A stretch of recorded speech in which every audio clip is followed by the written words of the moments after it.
La piètre performance de l'équipe nationale du Cameroun à la CAN ivoirienne était prévisible au vu de la démarche managériale.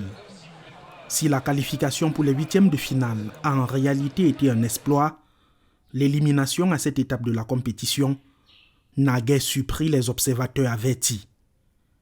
À qui la faute? Trois responsables principaux. Au sommet de la pyramide, l'instance fêtière du football camerounais. L'équipe de la FECAFOOT, dirigée par le président Samuel Eto'o-Fils, est accusée d'imposer selon les humeurs les joueurs au sein de la tanière. L'ancien lion Alexandre Song justifie l'idée de vouloir, dit-il, je cite, « être leader de l'équipe nationale, même quand ils sont déjà présidents. Ils refusent que d'autres leaders naissent et veulent juste des bénis oui-oui. » Fin de citation. La mise à l'écart d'André Onana, comme depuis la Coupe du Monde au Qatar, en dit long. Deuxième échelle de responsabilité émanant de la première, le manager sélectionneur.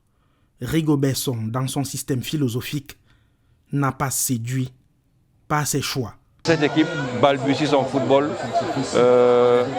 Malheureusement pour nous, on n'a pas un 11 type. Et ça se voit à chaque match. On a envie de rajuster, de décider. Les phases de jeu, ça ne donne pas. Bref, il n'y a pas de lien dans cette équipe. Parce que Song, il était toujours là en train de nous balader avec ses proverbes. Oh, la bordela fait ceci, on ne connaît pas là où on va, on connaît là où on va, on ne sait pas là où on va s'arrêter. C'est vrai. Mais il faut que... Là, il faut du sérieux. Le foot, ce n'est pas le proverbe. Le foot, ce n'est pas Dieu. Il a dit que Dieu va nous. Non, le foot, ce n'est pas Dieu. Une équipe décidément en éternelle reconstruction, même le défenseur Nuhu Tolo se dit étonné. Nous sommes en reconstruction. À un moment donné, il faut arrêter de prendre les excuses comme reconstruction. On a fait face à une équipe qui joue depuis, pareil pour les autres.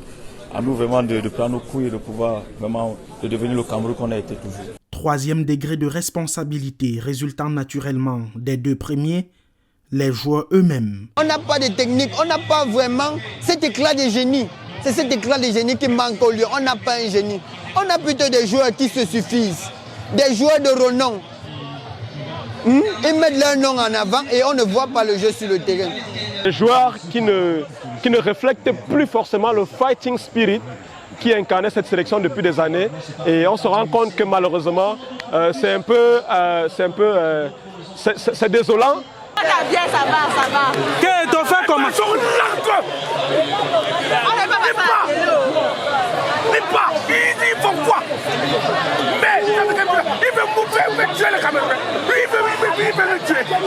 Style lourd, manque de vigueur, absence de Hemley et sans le moindre objectif, l'équipe nationale de football se fait de plus en plus dompter au détriment du grand amour que lui porte l'ensemble des Camerounais, dont les énormes moyens consentis au niveau financier et émotionnel ne portent aucun fruit. Des responsabilités à assumer pour redonner au football du pays de Roger Mila et de Samuel Eto'o sa vraie grandeur et sa véritable noblesse d'antan.